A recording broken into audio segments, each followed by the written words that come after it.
Okay.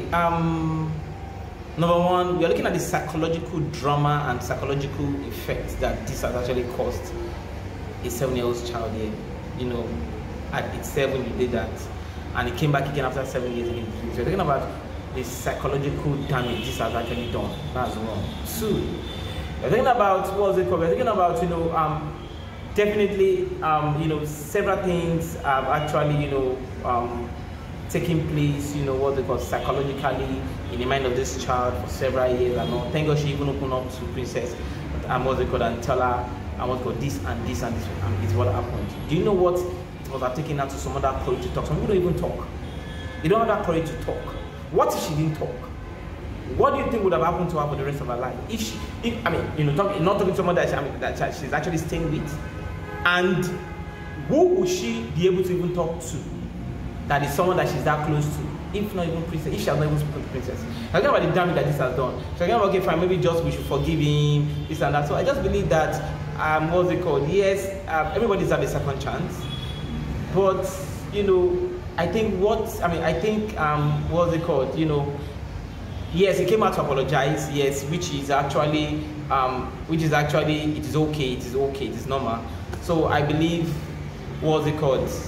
I just feel that justice should take his place, but the fact that he has apologized, I think at least the punishment that will be given to him, in this case, will be a bit mild. It won't be as we should be a bit maybe considerable, yes, to some extent. But the fact that he actually apologized and admitted also that he's sorry, telling Princess that he's sorry, and that he actually admitted and he actually did it.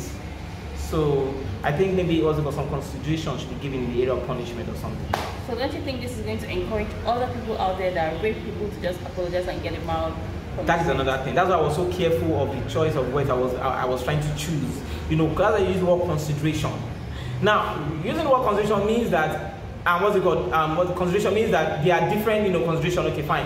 Okay, maybe in this case we actually this particular punishment should be given to this person. But some people what if we have cases whereby somebody raped some other people and killed them in the process. So are you telling us that we should consider such a person? No, someone that kills somebody should face someone that kills somebody according to the law should be killed, right? Yes.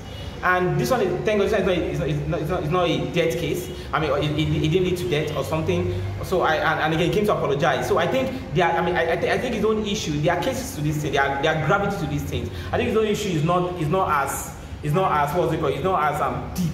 as what other culprits might have done in the past or so. So I just feel that other people, for the fact that it's being considered or something does not, it's not a function or does not mean that other people too will be able to get away with such when they commit it. So definitely there's a law for everything. There's a law for the case of rape. If you commit rape in Nigeria, there's a law for it. So whoever commits rape should face the law. So I think that's how it should be. So that's just it. So what is your advice to Nigerians, especially when the rape issue have become a norm currently in our country? Sorry, come again. Your advice to Nigerians as regards the fact that a lot of rape cases have been popping up, so as if it's becoming a norm. So what is your advice? What do you think is the way forward? So I just what's it called? The advice I can give, because I'm also in Nigeria, to us, yes. What's it called? Or not even to us, to those that are actually, indulging in such acts, in the act of, raping underage children, raping. In fact, it's not as bad as even maybe 8-month-old child, raping raping what's it called? An 8-year-old child, 8-month-old child, 1-year-old, 2-year-old, what's it called? 5-year-old child. The advice is just that they should just stop. They should stop it. If they don't stop it, they will face the law, and they should be they should be punished for the offense that they commit. Rape should not be allowed in society. We all know the psychological drama that rape can actually cause to a child. Not only affecting a child, maybe mentally or psychologically, it goes as far as affecting the child's performance academically. The child starts performing poorly academically. So you get, and from there the child becomes even, if it's not properly coped, and if the child does not actually get what's it called proper, therapy session with a psychologist or a therapist or a counselor, the child can decide to go wild and become wayward. And in the process, the child becomes a miscreant in society. So you can see what this issue of rape can actually cause. So so my advice is that those that are indulging in rape should just stop it. Else they should just face it. So once they are caught, they should face the law. As simple as that. That's why if there is no offense, that's why we have the law. The law is there to bring culprits to book.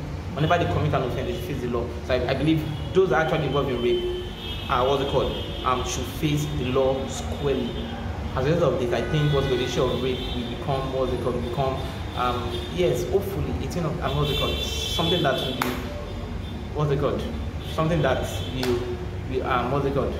will be a thing of the past, hopefully very soon. Thank you very much, sir. Thank you for your time. Thanks so much for your time. Thank you so much for